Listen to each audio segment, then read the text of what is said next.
This is John Neal reporting for River City Sports. With me is our insider Zach Kirby here from Central High School. Our post-game wrap-up. We got some 3AA region action for you as the Central Pounders were able to top Loudon tonight, 70-58 here from Central High School. We had a big-time night from another big-time player or a big-time name in the area, but also his running mate, which I mentioned first. Our big-time player is Ryan Montgomery with 19. He had 4 rebounds to add with that, and also to go along with 4 dunks. Trey Tiller, his running mate, a underrated kind of player in the area, but he could be one on this team if you take Montgomery off. He added 11 with another 4 dunks. Well, we're going to jump right into it, Zach. What really stood out tonight for you, and how impressive was this Central team to clinch a region semifinal appearance tomorrow night at Loudon High School, kicking off at 4:30 versus Red Bank? I think the biggest thing is really just the team as a whole. They're able to finish games. Central led by 24 points at one point entering the fourth quarter, and Loudon went on a 23-6 run to cut it to, I believe, 4 points at one point. But Central was able to close it out. Mr. Montgomery and Trey Tiller were able, to really get the crowd going. I think Montgomery had that big dunk towards the end, and they're really able to keep Loudon out of their comfort zone. You could tell that Loudon really came into this game and wanted to pace their shots and slow it down. But Central, the whole time, they have such length. Even in 6AA play, they have such length on this team.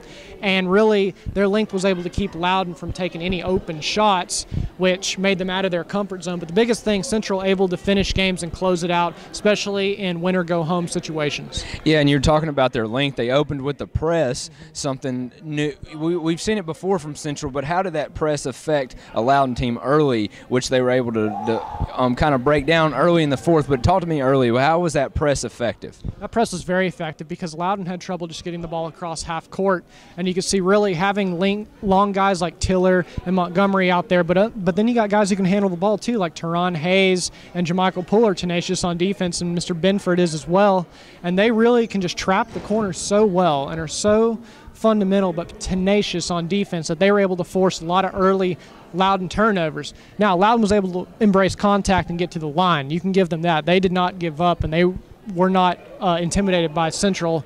Central, just the athleticism and the length they have is just so uncanny that a team like Loudon just had difficulty finding the quality shot that they wanted, and it seemed like most of those points early on came from the line.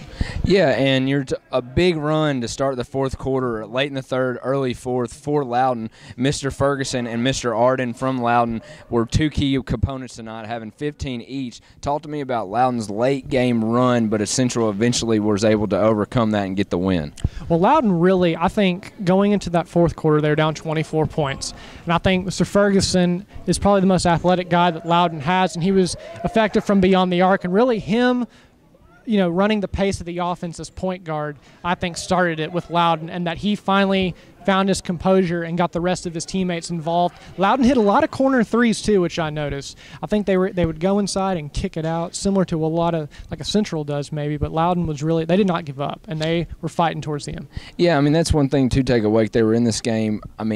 There was a big substitution early or late in the third quarter that led to a Loudon run by Central, and we'll get to that. But Loudon, something to take away in that district, something I saw earlier when Sequoia played Brainerd. That district 5 AAA or 5 AA is just, they're tenacious. They want to fight. They're going to play you buzzer to buzzer, something that Coach Nick Fikes' Red Bank team is likely to do tomorrow, and the Central team is they'll play each other tomorrow at Loudon High School at 4:30. But talk to me as a Central team, what's some things that they need to do better out of this game tomorrow? I know you can't change a lot of things in 24 hours, but what do they need to do to press forward? I think the biggest thing is to not rush shots. I think that just running the offense, keeping your pace, just playing like you have been the whole time.